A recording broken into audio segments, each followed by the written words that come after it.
that Jerusalem is the city of gold. Now, I called up my wonderful friend, Olivia Strauss, who's very religious. Olivia, what is the city of gold? Is it that it has the gold dome? Why is it called the city of gold? Is it a metaphor? Is it symbolic? She says it's the way the sun hits the buildings and the way it hits the sand, that it at times has this glow of gold. And it's such a wonderful concept, the city of gold. And so I found myself using the gold.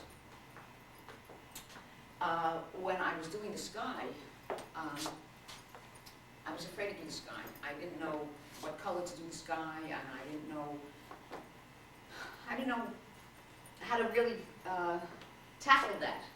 Make it blue, make it with clouds. I got up on the scaffold, and I fell in love with lavender. And so I decided with the scaffold that Dan was responsible for putting together. Should have seen me up on that scaffold. I was afraid to come down. I was afraid to get up.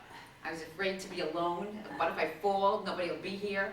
But it worked out. And then when I finished the sky and I came down and I said, too much sky. I said, I have to add the gold. And so I just streaked the gold into the sky, and I just found it more effective. Okay, so that I have here. I have this, and I love thrift shops. I went to a thrift shop, and I happened to find a box of bricks. So, what do you do with a box of bricks? You got to use them. So I started to, just have fun putting them. Then it was a little bit too terracotta look, so I painted them a little bit. And then I thought, this, I love Italy. Right? And so I made this, and then I thought, I love candles. I have to put a candle in. So I maneuvered this, pasted this, had a little fun, wasn't quite right, had to adjust this, and then I decided, hey, I'm going over here. This is getting too small for me. So, in a book, there was a street sign of the Via Dolorosa. Well, I walked that Via Dolorosa, and I thought, oh, that's fantastic. I'll stick it over here. I'll hide it over here. Nobody has to see it. But I loved that. And so there it was in Hebrew and in Arabic. And so now, since I have that hidden over here, I have to move the bricks down. Now, I just got back on a trip to California, and my cousin married a Mexican salsa dancer who became a born-again Christian. And don't ask. And need I say what that's doing to the family? But I had some pictures of the mural, and I showed it to him, because he's very into religion. And he said to me, you don't even know what you created. And I said, well, what do you mean? He said, I bet you started from right to left. Now, that was eerie. I mean, that was eerie. Because I didn't tell anybody. I mean, it was just something that I noticed, and I thought it was interesting. And he was telling me things about the mural that I couldn't believe. Anyway, so now I'm finished with putting all these wonderful little bricks in a vertical way, and I'm ready to walk out the door, and it bothers me. I have to come back, and I have to change something. I take a brick, and I put it this way. And of course, it spells chai. So now it becomes the Hebrew word for life. And I said, oh, wow. And so there's a little bird that I put right up there, and a little of this green stuff, for life too, is here. And so it became, what can I say? It became a journey. It's the most exciting thing that I have done. And my cousin, one Christmas, gave me the dove up there. And I was obsessed to put something well, to put that there. And so I got up again on the scaffold. If it had not been the scaffold, it wouldn't be up there. And so with a little fish line, I put that up there. And of course, I got obsessed with the gold, you know. And if you can still see some of the chalk lines, I still have some of the chalk. And three-dimensional. And it's very interesting that in the book, there is no water. But I had to put water in. I don't know why I had to put in water. And since the children talked about the birds, I found a little fish. So there's a little fish, there's a little fish, and more pebbles, and more little birds, and it just evolved. And church has been very good to me in terms of... How did you happen to come and do the work in the church? Okay, the only work that I did in the church was the mural, which you'll see soon. What happened, I'm an English teacher, and one summer I was unemployed, and I happened to go to a meeting, and I met someone who said, what do you do? And I said, well, I teach English. And she said, well, would you like to teach a group of students that are coming from Spain? And I said, sure, I would love that. And that's what I did. And the teacher who brought the students was housed with the minister who's here. And a lot of things went on in the church. So I found myself coming to the church. And what's also interesting, I moved from a big house to a very small house, and I didn't have room for my paintings. I have about 100 paintings. And when I was in the church, I noticed that there are a lot of cubbies. And I asked the minister if I could store them, you know, instead of going to storage and spending a lot of money. And he was happy to have them.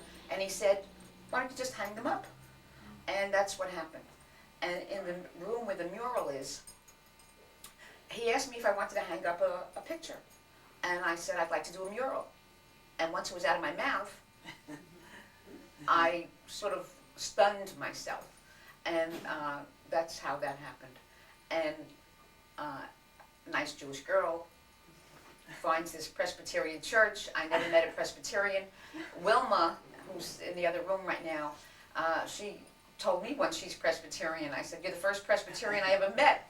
I mean, I grew up in the Bronx and Coney Island, and everybody was either Jewish or Catholic. I mean, there was no Presbyterian, Methodist, Buddhist, none of that, right? So, in a convoluted way, I am learning more about my religion being here than I ever learned at home. And I am amazed. Because sometimes I go to the church on Sunday, and they always start with the Old Testament. Oh, really? That's what happened? Oh, Abraham? Samuel? Wait a minute. So it's an experience. Tony, the Hispanic minister, one day he came to me, I'm saying this before, he said to me, all right, you have air, you have earth, you have, what was the other one? Water. He says, where's the fire? So I said, Tony, go over here, put your finger right there. He said, oh, of course. You know, he didn't get this part, but I didn't get what he was referring to. So that was interesting. It represents what? The four things necessary to create life. The four things necessary to create life. And sustain it. Okay.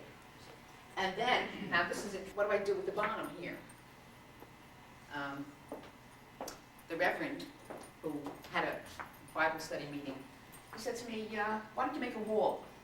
Just make a wall. Oh, what a good idea. And so I took my cousin's idea of the charcoal, and this is all charcoal. And another thing, now that it was finished, how do I preserve it? That was the other issue. What do I have to do? Do I have to spray it? Is it going to turn yellow? What do I do? And Sheila, I forget her last name, there's another artist. Yes, right. And she teaches fresco painting in Italy. And I wanted to take one of her classes. And that was very expensive.